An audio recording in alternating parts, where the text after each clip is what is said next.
They say I was born from a swan's egg, that Zeus himself took wing to seduce my mother Leda. They say my face launched 1,000 ships and brought the mighty walls of Troy crashing down. They say I was to blame, but they never asked me what I saw, what I felt, what I knew. Let me tell you my story, not as a queen or a prize to be won, but as a woman who watched empires burn.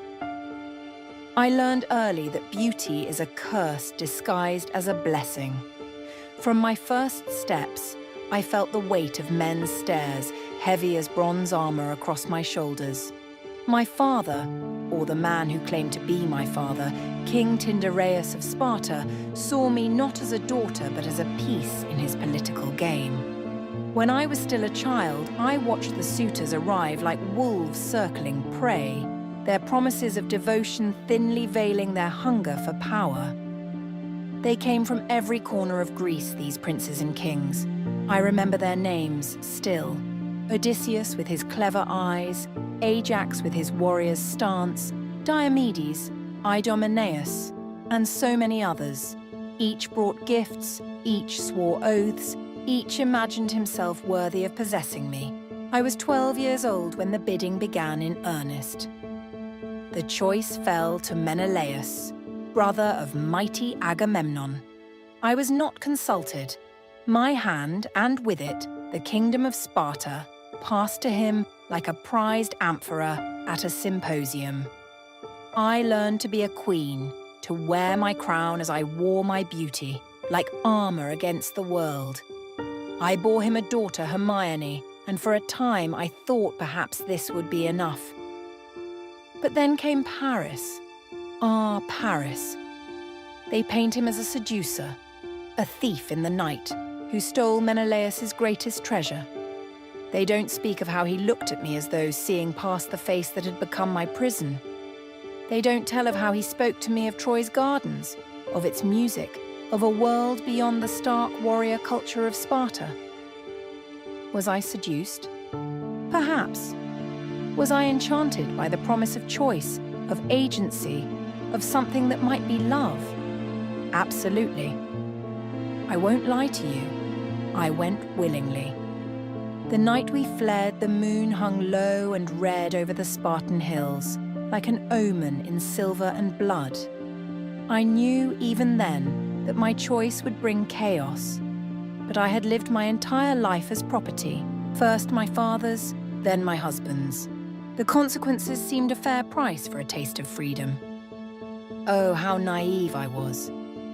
I didn't understand then that freedom is an illusion when you're a woman in a world of warring men. Troy welcomed me as Paris's prize, but I saw the fear in their eyes. Cassandra, that poor, cursed princess, would scream whenever I passed her in the corridors, "Fire! Fire and blood!" She was right, of course. She always was. The war came slowly at first, like storm clouds gathering on the horizon. Then suddenly it was upon us, a tempest of bronze and fury. 10 years I watched from Troy's walls as men died in my name. 10 years I endured Priam's cold courtesy and Hecuba's barely concealed hatred. 10 years I loved and hated Paris in equal measure, knowing that every death on that battlefield was, in some way, tied to my choices. I saw Hector's body dragged through the dust behind Achilles' chariot. I heard Andromache's wails of grief echo through the city. I watched young men march out to die, their mothers' tears still wet on their cheeks. And always, always, I felt the weight of responsibility crushing me like the very walls of Troy themselves. They say I betrayed Troy in the end, that I signaled to the Greeks with a torch when the wooden horse was brought within the walls. The truth is more complex. I had learned by then that there are no winners in war, only survivors. I had seen enough death. Perhaps I thought that by helping end it quickly, I could save lives. Perhaps I was simply tired of being the catalyst for so much destruction. The fall of Troy haunts my dreams still. The screams, the flames, the rivers of blood in the streets. I saw Priam slaughtered at Zeus's altar, saw Cassandra dragged from the temple by her hair, saw infants thrown from the walls. This was the price of my beauty, of my choices, of my desperate grab at freedom. They brought me back to Sparta, back to Menelaus. Some say he meant to kill me, but when he raised his sword, my beauty stayed his hand. More lies. It was not beauty that saved me, but practicality. A dead Helen would have been a martyr. A living, pardoned Helen showed his magnanimity, secured his power. Now I sit in Sparta once again, older, wiser, watching a new generation of girls grow into their beauty like deer, growing into their fleetness. Prey in the making. I want to warn them, to tell them that beauty is a weapon that cuts both ways, that freedom has a price, that love, love is the most dangerous game of all. You want to know if I regret it? If given the choice again, would I go with Paris, knowing what I know now? Would I choose differently if I could see the pyres of Troy burning on the horizon of my future? The truth is, I regret everything and nothing.